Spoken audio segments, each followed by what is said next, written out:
Hello, everybody.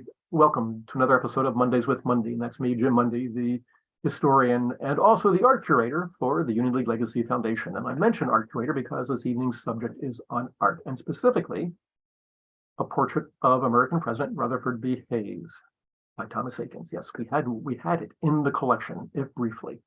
So let's get to the story now, shall we? And to do that, of course, I'm going to share my screen. So let's go. Okay. I'm getting better at this, it looks like. I'll watch I say that and I'll screw it up. Oh. Bingo.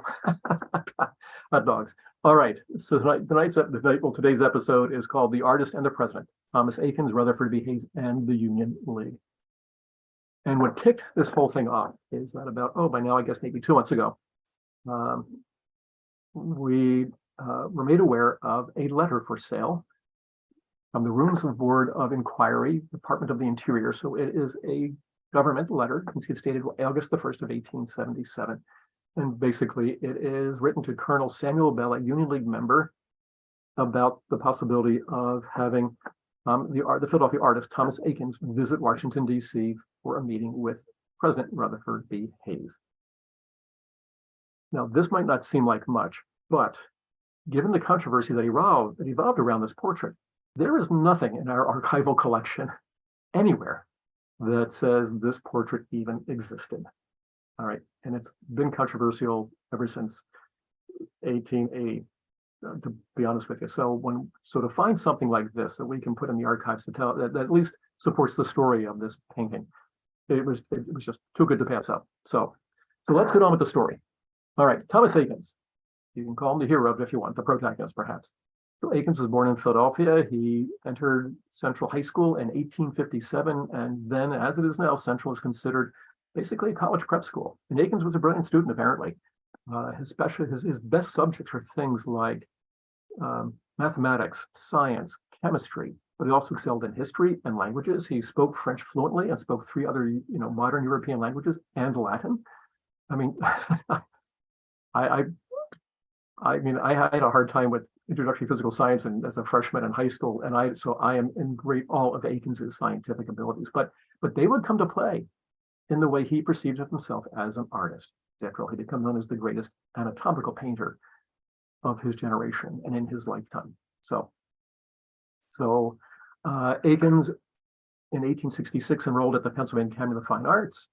He was there for 4 years, where at the same time he also studied anatomy at Jefferson Medical College under Dr. Pancoast. So you can see he's using that scientific inquisitiveness to learn about how the human body functions, because his point was that you have to know how the human body works before you can paint it. So he's starting that already in the 1860s. After graduating from PAFA, if you will, he would then go on to l'École des Beaux-Arts in Paris, the world's foremost accredited School of Art and Architecture, where he studied in the studio of Léon Gérôme, probably the greatest living teacher and artist of his generation at that time. And Eakins would then return to Philadelphia after a few years in France, and he would continue his studies at Jefferson Medical College, only this time under Samuel Gross, who was then the leading anatomical physician or anatomist at Jefferson. And of course, Eakins would become famous for painting the Gross Clinic in 1876. So Eakins, at this point, becomes an unpaid professor at the Pennsylvania Academy, right? But in 1874, 76, I'm having a senior moment, he would become a faculty member. He would become the head of the school and professor of art. And this, of course, would be, for a man in his early 30s, was remarkable. Now, Eakins had a lot of good friends in Philadelphia, and especially at the League itself. James Cleghorn, founding member of the League, was the president of PAFA, Chairman Rogers, great mechanical engineer, and Coachman, remember Eakins' four in hand, were all of his supporters, both at PAFA and I'm sure the League itself. So all of that. So that's that. So that gets us to the next player in our drama, and that is Rutherford B. Hayes. Born in Ohio, a lawyer by profession, an abolitionist. He actually represented slaves and things like that, which is ironic because under his presidency, the government would stop Reconstruction. So, but be that as it may, I'm getting ahead of myself. Sorry about that. So Hayes would serve in the state legislature before the Civil War, and then during the war, he would actually rise in rank to become a brevet major general. After the war, he went back to Congress, House of Representatives, and when he left that, he became governor of Ohio twice. And from the governorship of Ohio, he went to the presidency of the United States. Now, but his election in 1876 was as equally controversial as what we've seen in our own generation here in 2016 and 2020, specifically 2020, because what happened back then is that neither the Democrat, James Blaine, or the Republican, Rutherford B. Hayes, received enough electoral votes to win the election, even though Blaine won the popular vote. Now, at that point, without anybody winning the electoral college, the election now gets thrown into the House of Representatives, where they created a congressional committee, and they discovered, quote unquote, 20 electoral votes that were for Hayes. So Hayes now wins the election.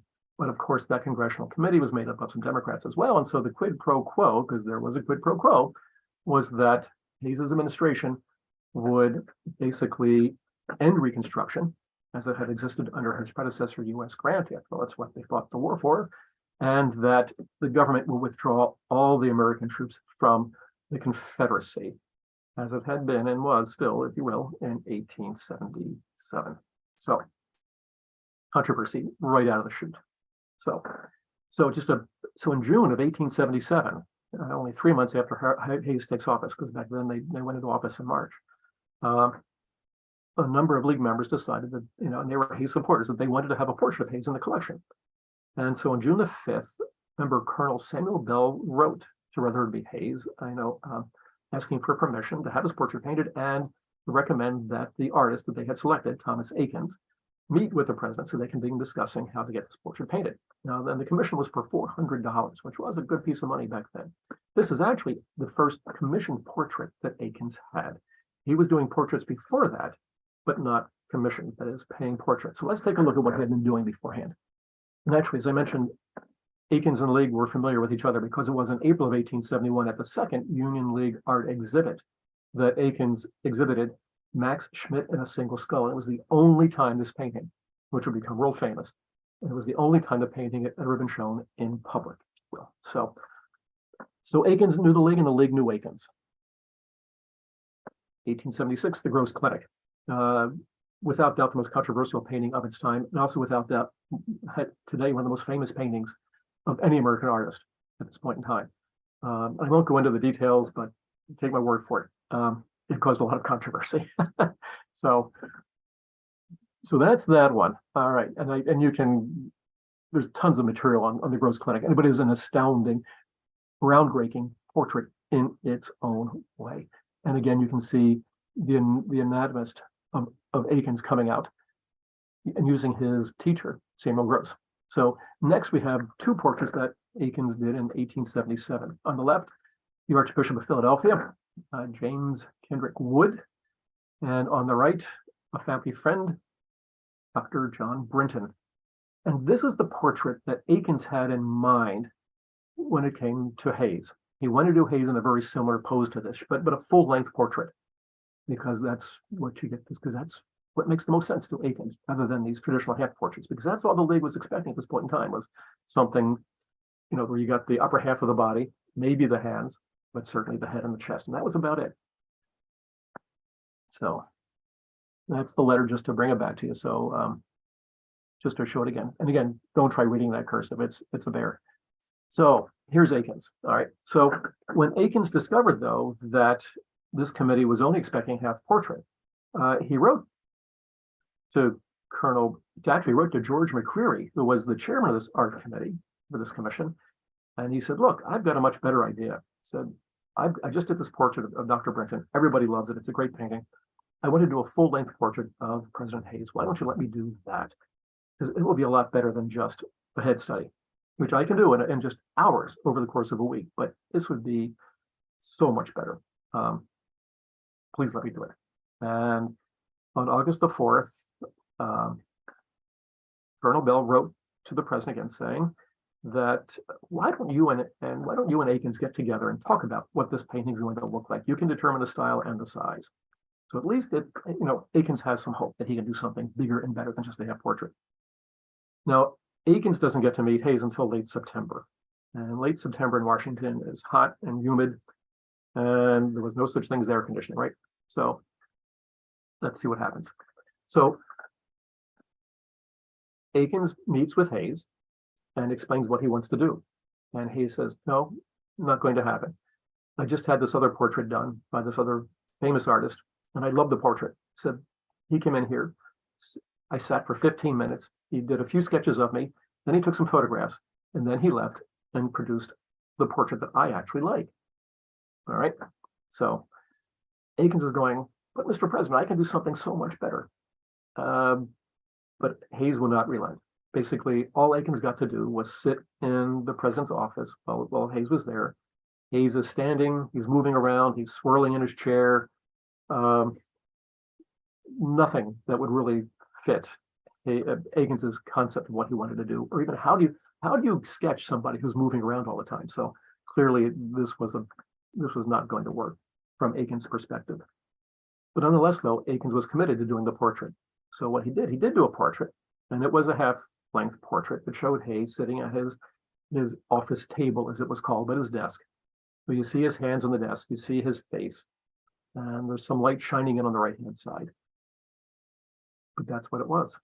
So at that point, the painting, when done, will come back to Philadelphia and find its way into the Hazeltine Gallery and at 1416 Chestnut Street. And the Hazeltine Gallery was the only gallery in Philadelphia where Eakins exhibited for sale any of his paintings at all.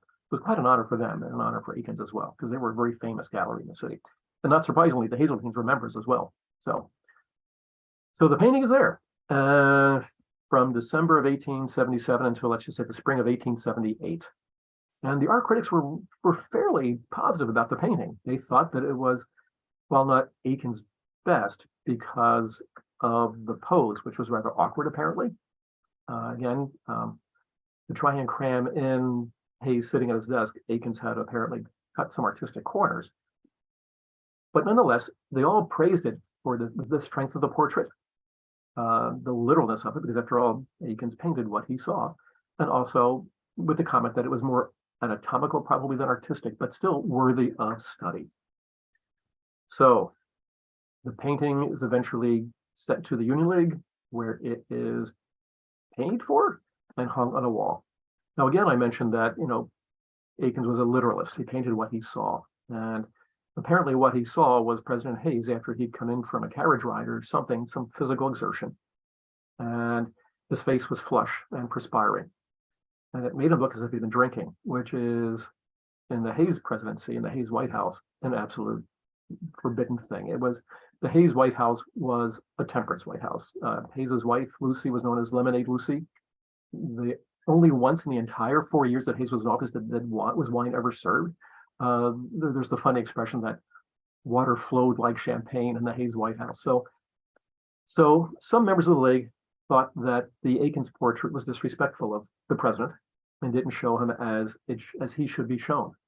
And so on their own, they commissioned another portrait of Rutherford B. Hayes from the same artist that Hayes had done the one prior to Eakins. And that's the one.